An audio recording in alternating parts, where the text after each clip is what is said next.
Hi friends, ఈరోజు మనం Indian Council Act 1861 గురించి డీటెయిల్గా తెలుసుకుందాం. ఫస్ట్ ఇంట్రడక్షన్ చూసుకుందాం. After Regulating Act of 1773, British government started to control East India Company rule in India. 1857లో సిపాయి తిరుగుబాటు జరిగింది కదా, ఆ 1857 రివాల్ట్ దీన్నే ఫస్ట్ వార్ ఆఫ్ ఇండిపెండెన్స్ అని అంటారు. It change the political system of India. 1857 revolt జరిగిన తర్వాత మన ఇండియాలో ఎవ్వరు హ్యాపీగా లేరు.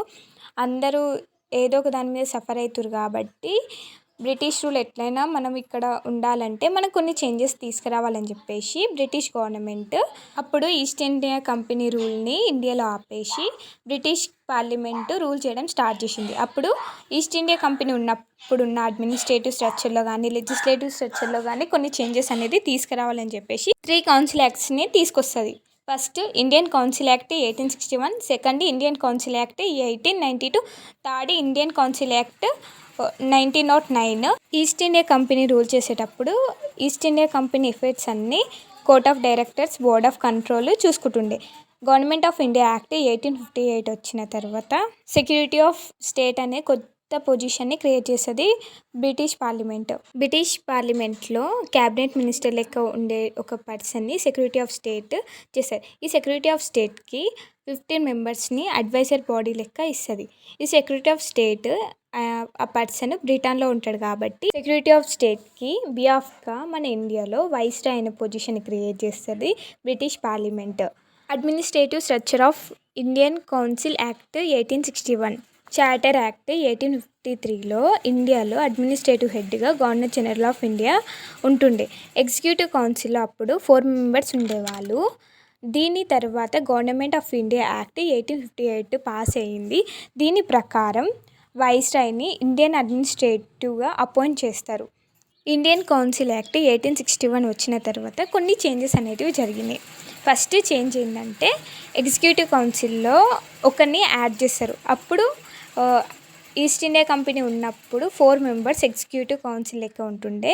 కానీ ఇండియన్ కౌన్సిల్ యాక్ట్ వచ్చిన తర్వాత ఒక్కరిని యాడ్ చేస్తారు. ఇప్పుడు మొత్తం కలిపి 5 ఎగ్జిక్యూటివ్ కౌన్సిల్ ఉన్నారు. 1861 executive council used to work mainly as an advisory body. Indian Council Act 1861 introducing portfolio systems like home, military, law, revenue, finance. Another portfolio public work was added in the year 1874. ఇప్పుడు 6 executive council అయ్యారు. Indian Council Act 1861 introduce power to issue ordinance. Viceroy urgent మ్యాటర్లో public importance అనిపిస్తే legislative, executive permission లేకుండా law pass చేయొచ్చు. ఇది 6 months దాకా validity ఉంటుంది. Ordinance are still part of the Indian constitution.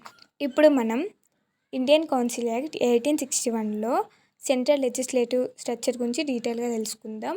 Charter Act 1853 ఉన్నప్పుడు ఎగ్జిక్యూటివ్లో గవర్నర్ జనరల్ ఆఫ్ ఇండియా ఉంటుండే.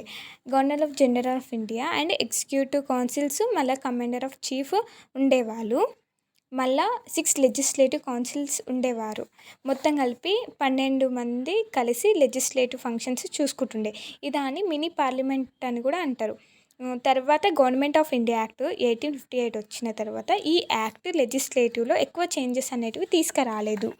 గవర్నర్ జనరల్ ఆఫ్ ఇండియా ఉండేది వైస్రాయ్ లెక్క చేంజ్ చేసింది. ఇండియన్ కౌన్సిల్ యాక్ట్ 1861లో సెంట్రల్ లెజిస్లేచర్ ఎట్లా ఉంటుందంటే ఎగ్జిక్యూటివ్ తర్వాత వైస్రాయ్ తర్వాత ఎగ్జిక్యూటివ్ కౌన్సిల్స్ ఉంటుండే. వైస్రాయి అడిషనల్ మెంబర్స్ని అపాయింట్ చేస్తుండే. అడిషనల్ మెంబర్స్లో official and non official members ఉంటుండే. Official and non official both the 2 years.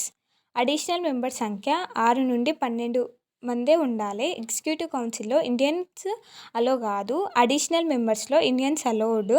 కానీ అడిషనల్ మెంబర్స్లో ఫస్ట్ మన వైస్రాయి లార్డ్ క్యానింగ్ 3 మెంబర్స్ మాత్రమే అపాయింట్ చేసిండు. అది కూడా లార్డ్ క్యానింగ్కి ఎవరెవరు క్లోజ్ ఉన్నారో ఆ ఇండియన్స్ మాత్రమే అడిషనల్ మెంబర్స్ లెక్క యాడ్ చేసిండు.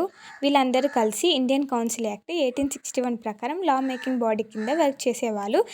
వీళ్ళు మినీ పార్లమెంట్ లెక్క వర్క్ చేసేవాళ్ళు.